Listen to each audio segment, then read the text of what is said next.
அஸ்ஸலாமு அலைக்கும் வரஹ்மத்துல்லாஹி வரகாத்துஹு. பிஸ்மில்லாஹிர் ரஹ்மானிர் ரஹீம். அன்பான சகோதர சகோதரிகளே, எல்லாம் வல்ல அல்லாஹ்வின் நல்லடியார்களே, இன்று நாம் காணவிருக்கும் தலைப்பு அல்லாஹ்வின் அருள் வளம் பரக்கத் பெறுவது எப்படி.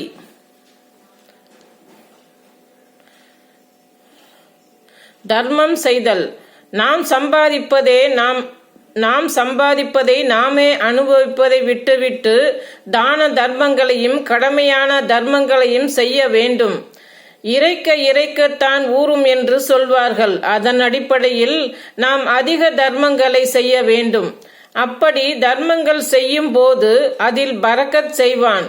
தர்மம் செய்யும் போது கூட நம்முடைய தர்மங்களை அளிக்கும் வேலைகளில் ஈடுபட்டு விடக்கூடாது. தமது செல்வங்களை அல்லாஹ்வின் பாதையில் செலவிடுவோருக்கு உதாரணம் ஒரு தானியம். அது 7 கதிர்களை முளைக்கச் செய்கிறது. ஒவ்வொரு கதிரிலும் 100 தானியங்கள் உள்ளன.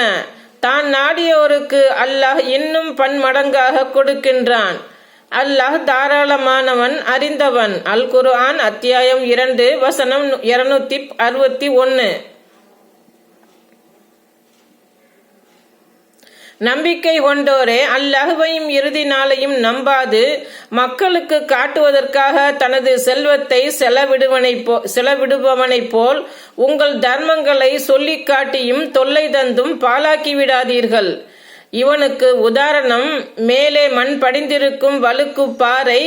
அதன் மேல் மழை விழுந்ததும் மேலே ஒன்றுமில்லாமல் ஆகிவிடுகிறது. தாம் பாடுபட்ட எதன் மீதும் அவர்கள் சக்தி பெற மாட்டார்கள். தன்னை மறுக்கும் கூட்டத்திற்கு அல்லாஹ் நேர்வழி காட்ட மாட்டான். அல் குர்ஆன் அத்தியாயம் 2 வசனம் 264. நன்றி செலுத்துதல். நாம் செய்யக்கூடிய தர்மங்களோடு நாம் செய்யும் காரியங்களை நிறுத்திவிடக் கூடாது. நமக்கு செல்வம் கிடைத்ததற்காக ஒவ்வொரு நேரமும் அல்லாஹ்விற்காக நன்றி செலுத்த வேண்டும். அல்லாஹ் நமக்கு வழங்கியவற்றிற்காக நன்றி செலுத்தும் போது அதில் நமக்கு பரக்கத் செய்வான். எப்போது நாம் நன்றி செய்ய மறந்து விடுகிறோமோ அப்போது பரக்கத்தை தடை செய்வது மட்டுமல்லாமல் வேதனையும் வந்துவிடும்.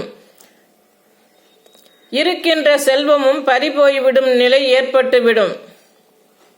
நீங்கள் நன்றி செலுத்தினால் உங்களுக்கு அதிகமாக வழங்குவேன். நீங்கள் நன்றி மறந்தால் எனது வேதனை கடுமையானது என்று உங்கள் இறைவன் பிரகடனம் செய்வதை எண்ணி பாருங்கள்.